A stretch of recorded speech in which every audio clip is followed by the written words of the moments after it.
because there are definitely some non-speakers that they got a normal brain in there, but they can't control their movements. They have sensory distortion problems. There's some good books on that. Tita Makapatehe, How Can I Talk? My Lips Don't Move. Noki, the Japanese boy, The Reason I Jump. Then he's got a sequel book that's even better.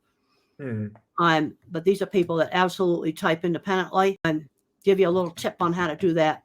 Use a tablet, because when you use a tablet, the print appears next to the keyboard. They cannot do the gaze shift. Like on this laptop, if I look down and press a key, then the print appears way up here. They cannot do the gaze shift. So you have to use something where the print appears next to the keyboard. So you can punch the key and see the letter appear without shifting gaze. That's one of the things you have to do. Honestly, so fascinating. Already blowing my mind. It's taken a while to process, but really, really interesting. But I think that you know, a lot of the stuff in neuroscience right now and so many things, they want to make a mouse model of everything. Yeah. And there's a place for that. I'm very interested in this new mouse they've got at the University of Illinois. And I'd like to find out, you give it my drug, dysipramine, in a mouse dose. I know they're looking at like the Shankford this mouse. So then I make a loud noise. Does he jump as much? Does his cortisol levels go up less? I'd like to know. Because there are some people, and it tends to be the visual thinkers, and some of the mathematicians that are going to need, you know, the antidepressants. The history people tend to be calmer. I know a guy that he worked underemployed for years, worked for a lumberyard, history major, and kept the job for years, and he never took any medication. He didn't need it.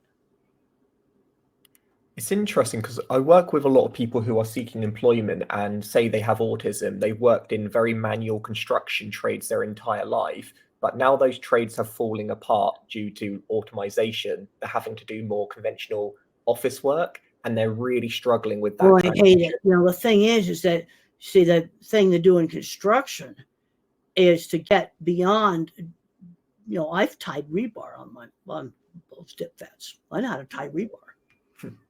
That's a manual job. But then one of the things I did is I started making drawings of jobs. Even when I worked for the feedlot construction company, started just making drawings for jobs and showing people.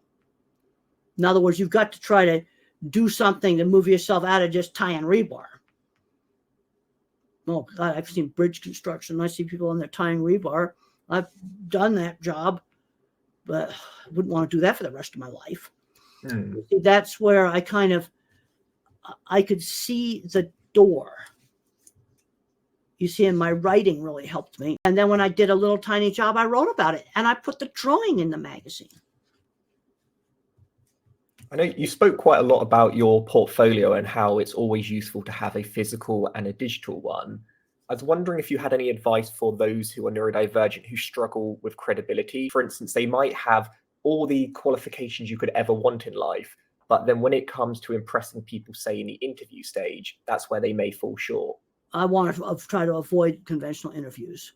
I have to show my portfolio to the plant manager, not the HR department, to the people that will appreciate the engineering department. I always sent my stuff to the people that would appreciate. I never sent anything to HR. I kind of totally avoided that.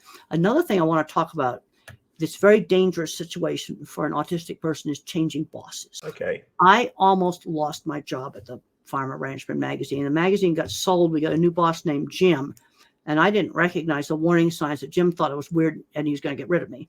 But Susie, who did the advertising layouts, I think she was autistic.